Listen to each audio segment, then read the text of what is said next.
документ жок. Документ болуш керек. Жумушчу топ иштеди. Чогуу кол койдук, баарына макулдаштык, чогуу иштеп бир документти чыгардык деген документ жок. Демек, бул азыркы коомдук талкууга коюлган документ, мыйзам долбоору бул жалаң эле президенттин администрациянын мыйзам долбоору деп эсептөөгө укуктуубуз. Айтсаңыз, бул документ негизи эле ЖМК тууралуу жаңы мыйзам өлкөдөгү сөз эркиндигин чектейт деген корутундуну бир катар көз карандысыз уюмдар чыгарып беришпедиби?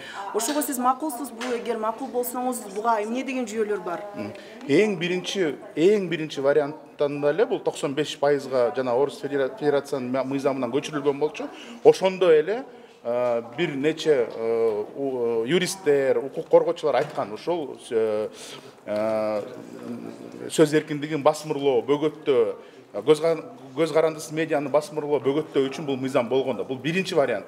Биринчи вариантына чейин, 5-вариантка чейин президенттик администрация бир тараптуу жумуш өткөрүп, андан бери дагы көбүрөөк басмырлаган мыйзамды азыр мына коомдук талкууга коюп атат. Ал жакта бир нече фактылар бар. Мисалы үчүн айтып кетсем, ар бир веб-сайтты катташ керек дейт. Министерство цифровизациядан журналистке карайбы, карабайбы, Лалафо, Дизель бардыктын катташ керек. Анан ошонун баарын биз түшүнүп атабыз. Өзүнө жакпаган бир поводтар менен, негиздер менен, себептер менен каттабай койгонго бүт бардык инструменттердин баарын жазып койгондо, мисалы үчүн веб-сайттын кайсы өрөөндөрүнө бул жайгашыш керек деген суроосу бар да. Экинчиден,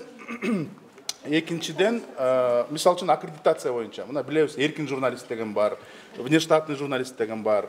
Ошонун баарын аккредитациядан жалаң эле каттоодон өткөн кишилер аккредитация болуп, ошол мамлекеттик жогорку кеңешке болобу, шайлоого, ошого катышкан жалаң эле ошол мыйзамда, каттоодон өткөн эле аккредитация кылат деген. Ошондой 5-6 абдан бөгөттөгөн, абдан басмырлаган ошондой пункттарды киргизип, биз менен бир да вариантты сүйлөшпөй, бир жолду ошол жака киргизип коюп, эми баарыбыз мындай азыр постатейно кылабыз деген бул туура эмес. Биз ойлойбуз, бул жалаң эле администрация президентинин бир жөндөмдүү ошолордун эле долбоору катары эсептегенге укуктуубуз. Бул мыйзам долбоор чет элдик ММКлардын ишине кандай таасир этиши мүмкүн?